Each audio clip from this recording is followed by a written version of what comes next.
Hey, it's Nancy. Before we begin today, I just wanted to let you know that you can listen to Crime Beat early and ad-free on Amazon Music, included with Prime. The breathtaking beauty of Banff, nestled in the Rocky Mountains, is the heart of Canada's very first national park. Surrounded by glacier-fed lakes and streams, it attracts millions of visitors from all over the world every year. The dramatic landscapes have enticed filmmakers and attracted some of Hollywood's biggest names, including Brad Pitt in Legends of the Fall, Leonardo DiCaprio in The Revenant, and even the TV show Game of Thrones used Banff National Park as a backdrop.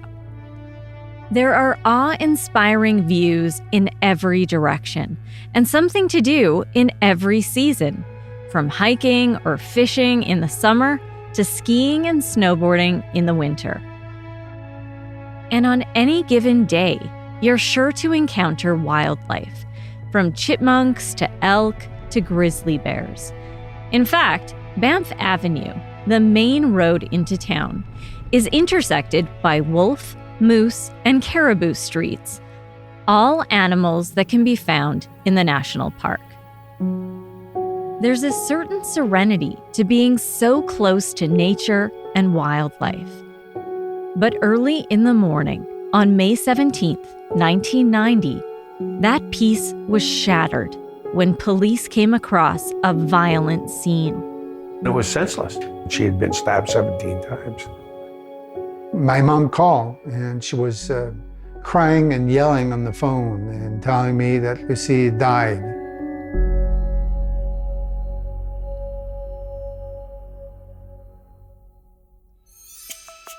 I'm Nancy Hixt, a senior crime reporter for Global News. Today, on Crime Beat, I share details of a killing that rocked this popular resort town and the difficulties investigators encountered in solving the case. This is Murder in the Mountains.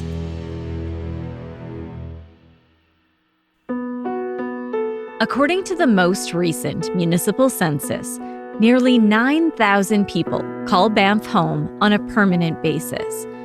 But on hot summer days, visitors arrive in droves and add an extra 40 to 50,000 people.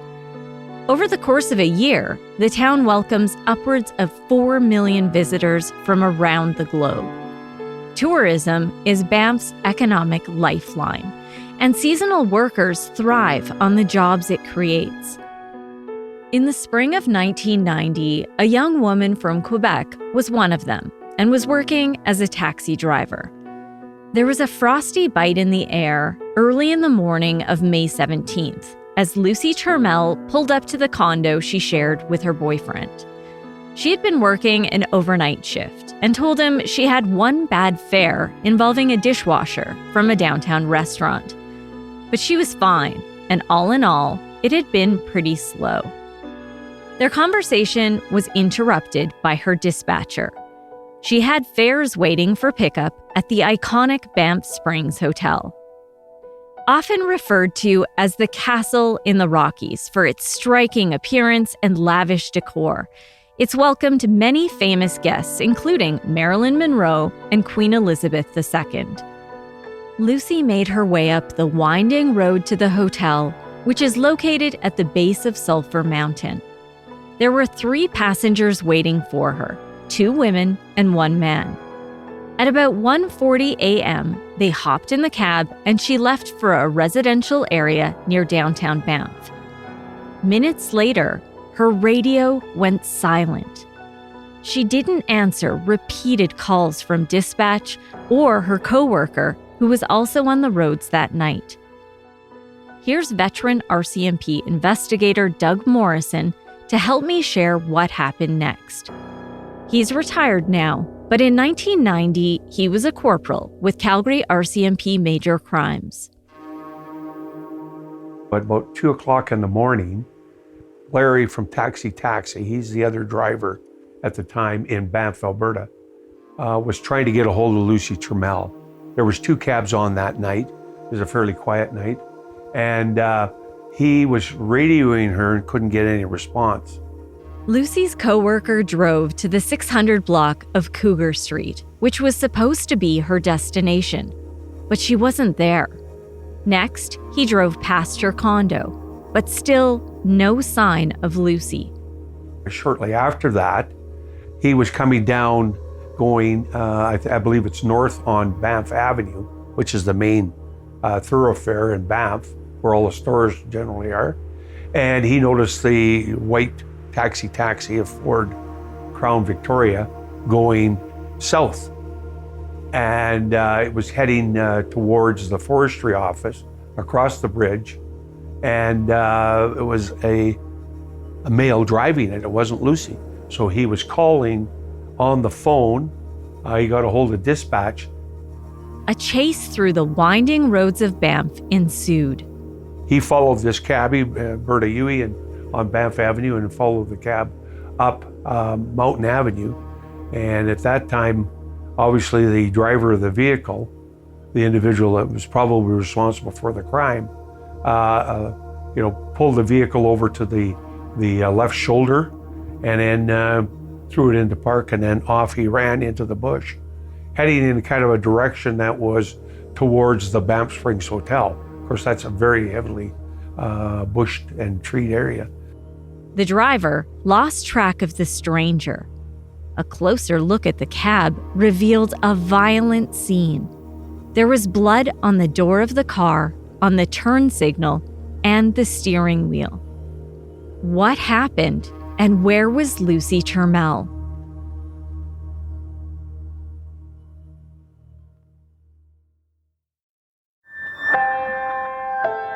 Before I go further, I need to take you back a few years and across the country to the province of Quebec, where Lucy Turmel grew up. Louis is her oldest brother. Well, the name of the city we're in is called Lévis. It spells exactly like the jeans Levi's, but we don't pronounce the S.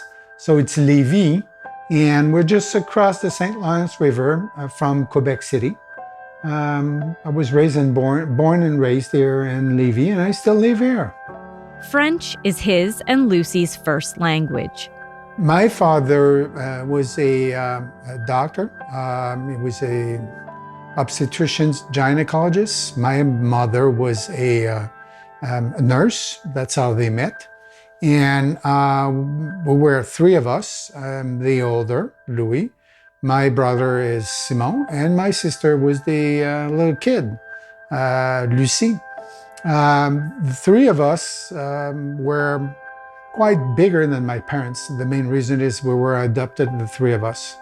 And I've got dark hair, my brother was blonde, and my sister was kind of auburn, a little bit more red. And my parents, both of them, they were not over 5 feet, so it was always funny to show in public with them because people just looking, they're so big. From a very young age, Lucy had an adventurous spirit. She wanted to be a little bit free-minded person.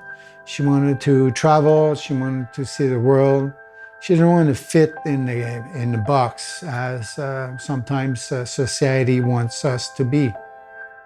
She went to be a nanny in a Russian family in Toronto. She wanted to learn English, but she realized they spoke Russian. And she moved to a different family after that, and from there she got the bite of traveling and seeing outer world.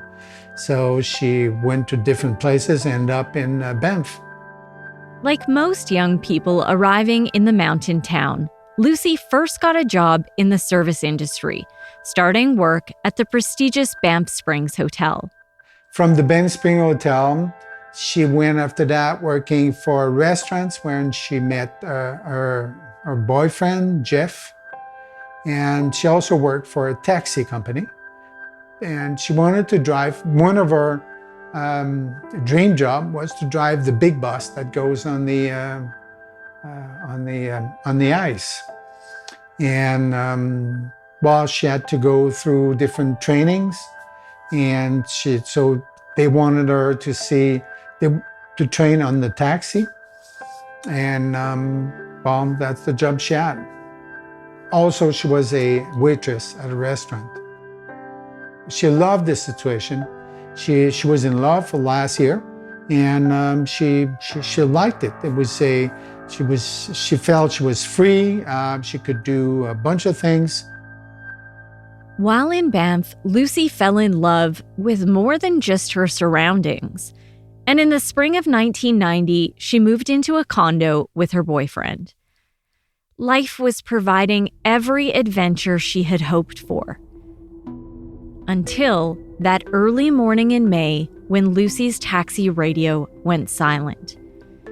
And while her coworker chased a man driving her cab through the streets of Banff, across town, police made a disturbing discovery. A young woman's body was found in the middle of a residential road. One of the officers in Banff came across the body laying on Squirrel Street. Of course, the call comes in to us at Major Crimes. And very early on in the morning, a number of us strike out to Banff, Alberta. Calgary Major Crimes RCMP Corporal Doug Morrison became the lead investigator. And I need to warn you, this was a violent homicide, and details are disturbing. She had been murdered outside the cab and was laying in the middle of the street. We were able to determine that she had been stabbed 17 times. So it was a very vicious attempt. She'd been stabbed once in her leg, once in her chest, and a number of times on the left side of her throat. The victim was identified as Lucy Turmel. All the neighborhood inquiries there was only houses on the one side of the street, on Squirrel Street. The elementary school was on the other. So we only had those limited amount of houses, but nobody heard any screaming or anything. So, and this is at probably 1:45 or 2 o'clock in the morning. So you would think if she was yelling and screaming and running for her life, that somebody would have heard, but no, nobody heard a thing, so. Officers cordoned off the crime scene, which was located just 1 block from her new condo. It was the town's first homicide in 20 years. A heavy police force converged on the bustling tourist town with multiple scenes to investigate. Number 1 is the body. Number 2 is the vehicle. Number 3 is when the owners of the residence on Nahami Drive, I believe it's called, came out and saw the weapon laying between. It was kind of like a condominium. It was laying between the 2 driveways. It was about a 6-inch hunting knife, and it was covered in blood. So, investigators believed Lucy was killed for the cash she collected at work that night. There was no money in the cab left. She had a wallet that she carried, and that had all of the tips and all of the money that she would have garnered from various fairs. And so, because that was kind of back before the days of everybody using a credit card. So that was gone. There was nothing there. Her trip sheet was there. There was an amount on the trip thing in the cab, which notified $8.50. It's one of those things where you just kind of shake your head and say, for probably $130, she lost her life. Hours later, across the country, police reached out to Lucy's loved ones. Her brother Louis remembers receiving the call that shattered his family.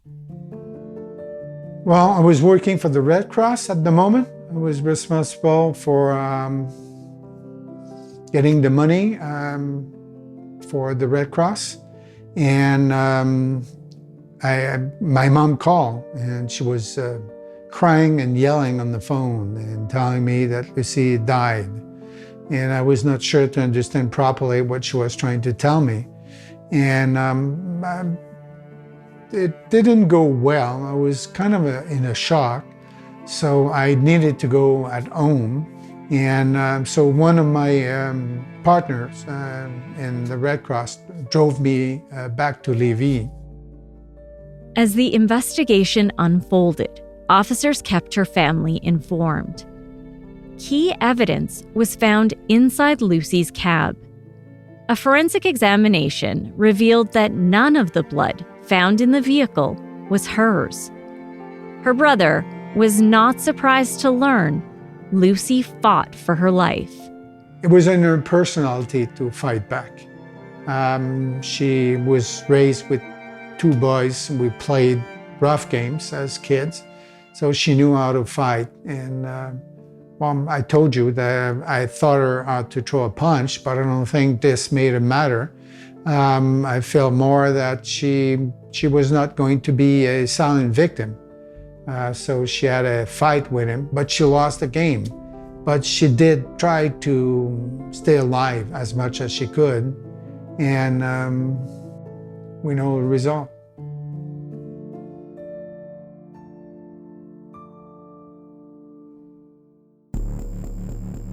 Police believed if they could identify whose blood was in the cab, they would find her killer. RCMP Corporal Doug Morrison said it seemed the only man who caught a brief glimpse of the offender was Lucy's coworker. We knew it was a male. Probably, when Larry said it was under 25, we were looking at probably under 35 and down.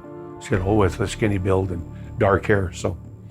Officers retraced Lucy's route back to the Banff Springs, where she had picked up her final fares. Interview all of the manager and all of the staff there, and do they recall anybody else there? So those names are all generated, and a file made up on them. We then go down to Cougar Street, where the huge party was, and talk to all the residents there, trying to determine who the one male and the two females were, which may lead us to how this guy got into the cab or whatever the case might be. That wasn't very successful. One young man who worked at the Banff Springs Hotel and lived in staff accommodation said his roommate had a knife and showed police an empty leather sheath. There's no knife, but here's the sheath. But this guy isn't even here because he had already left to catch a plane back because he's going to a family reunion. So he wasn't even in Banff. The door knocks continued. Someone had to know something to help push the case forward. You just branch out and other names surface, and so they're interviewed. And it's a very transient area, so we very quickly, either that night or the next night, we had an individual from Quebec with a knife threatening people in one of the other nightclubs. He ended up being arrested, and of course I interviewed him the following morning, and lo and behold, he admits to the crime. With more than 20 years of experience under his belt, Corporal Morrison pressed for answers. The guy said, well, I think I killed her. And so I said, okay, well, what do you recall? And where is the knife that you had? So the knife was obviously dropped in the bar. As it turned out, it wasn't a knife at all. And as it turns out, he wasn't the guy responsible. So that was just drugs and alcohol delusions. So, thanks for wasting our time, but no, you're not the guy. The murder weapon had been found in a driveway connecting two residences. The knife was examined. The blood on the weapon was Lucy's. No fingerprints were recovered. Officers wondered if there was anything else that might make it unique. We sent it to a knife expert in the U.S., to try to determine who would have manufactured this knife. Was there a distributor here in Canada for those knives? These are all things, investigative areas that you're going into. It was kind of like mass produced, and it actually came out of Mexico. Officers followed up on a multitude of tips.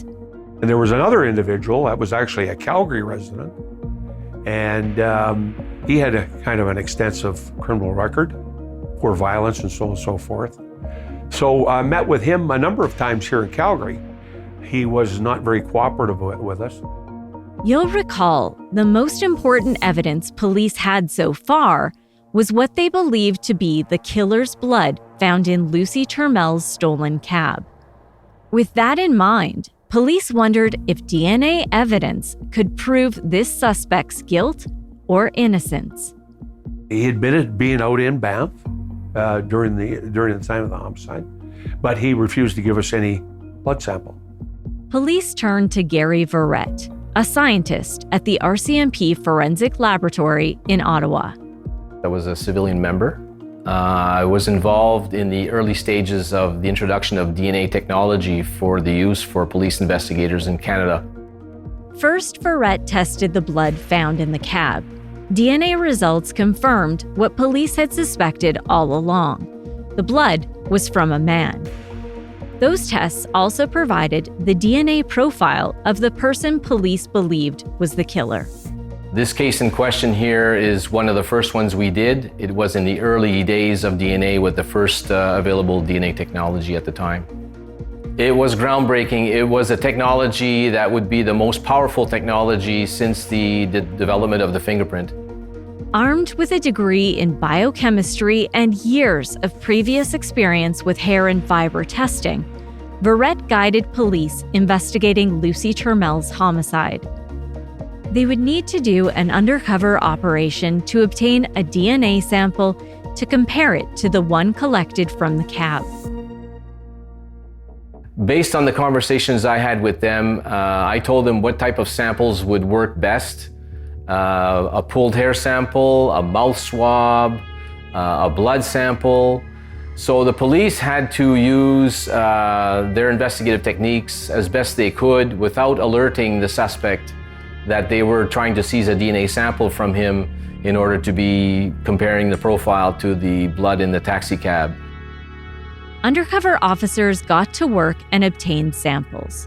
Within 2 weeks, police received the results. The uncooperative man was not a match, and he was cleared of any involvement. And so, investigators were back to square one. An officer based out of Banff had been assigned as the file coordinator. He kept track of the growing list of people who were in the town when Lucy was killed. Each of them had to be contacted, so the investigation extended well beyond Alberta, given the tens of thousands of people from all over the world who come and go from the tourist town. We also sent out letters to everybody that actually stayed in Banff during that period of time. So I think we took a couple of days prior to the homicide and then went to 3 or 4 days after the homicide. And we sent out letters to everybody that were from overseas, basically, and US, that were in Banff during that period of time. Sent them letters. Did they see anything? Did they know anything about this? So that was kind of like the start of the canvas. Any man who was in Banff at the time was considered a possible suspect by police, and the only way to clear them was to collect a sample of their DNA for comparison. I think we're up to almost 200 people that we've taken DNA samples from. Probably the lab is getting a little upset here. Here's another sample. Gary Verrett worked as fast as he could. The testing took place over several months. As the police were sending me samples from different suspects, I would batch those samples, and once I got a result out, I would immediately inform the police that these samples did not match the blood in the taxi cab. That would then lead to the police looking at other avenues of investigation, and they would look at other samples and send me another batch of samples. But Corporal Morrison said police were running out of avenues to investigate. So then the other thing is to generate more tips, is to put out these posters of what Lucy Turmel looked like, the knife that we found. I have a copy of the poster, which I'll share in the show notes. At the top, in bold writing, it says $12,000 reward. On the left, a photo of Lucy.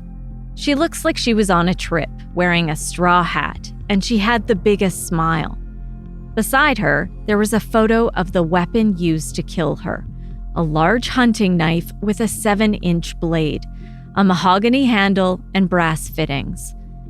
Underneath a replica of Lucy's wallet that was stolen and never recovered.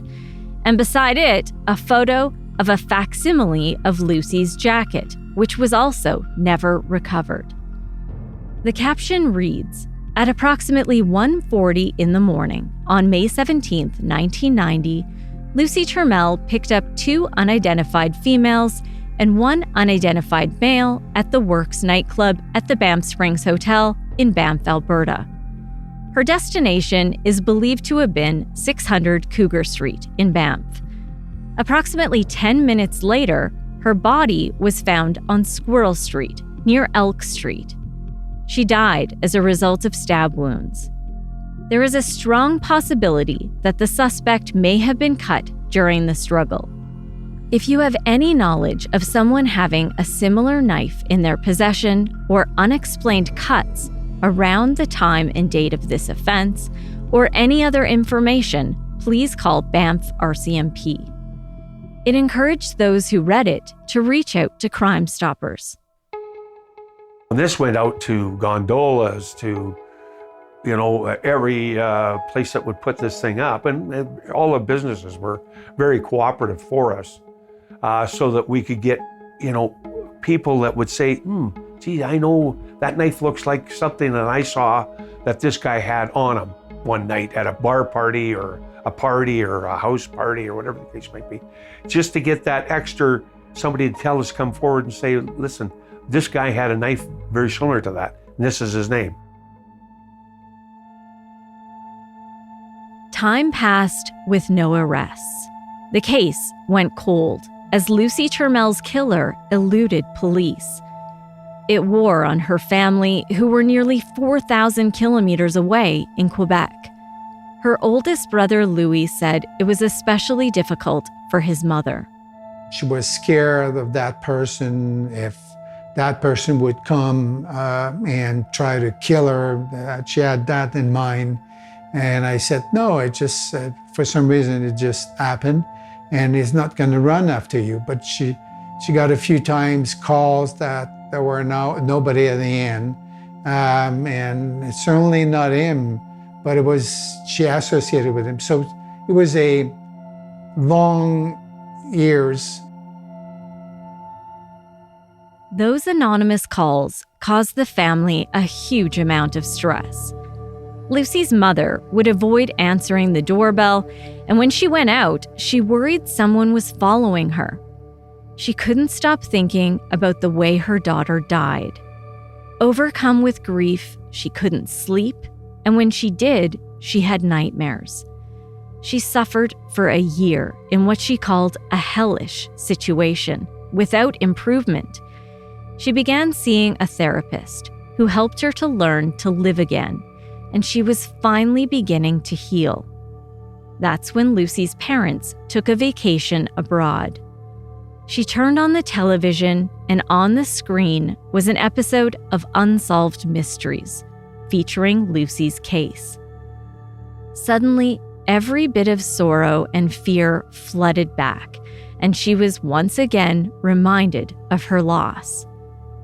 The show included reenactments of Lucy's last shift and final fares. It also featured an interview with one of the investigators and the cab driver who followed her stolen taxi. It appealed to the public for information about the homicide. Could all of these measures aimed at generating new tips finally lead to an arrest? So it was a real whodunit. There's no way I could sit with that and not do anything about it. That's next time on Crime Beat. Crime Beat is written and produced by me, Nancy Hixt, with senior producer Dila Velasquez. Audio editing and sound design is by Rob Johnston. Special thanks to photographer-editor Danny Lantella for his work on this episode. Thank you to Jesse Weisner, our Crime Beat production assistant. And thanks to Chris Bassett, the VP of Network Content, Production, and Distribution and Editorial Standards for Global News. I would love to have you tell a friend about this podcast. There are 6 seasons of stories you can listen to and share. And if you can please consider rating and reviewing Crime Beat on Apple Podcasts or wherever you listen. You can find me on Facebook at Nancy Hixt Crime Beat and on Instagram at nancy.hixt. Thanks again for listening. Please join me next time.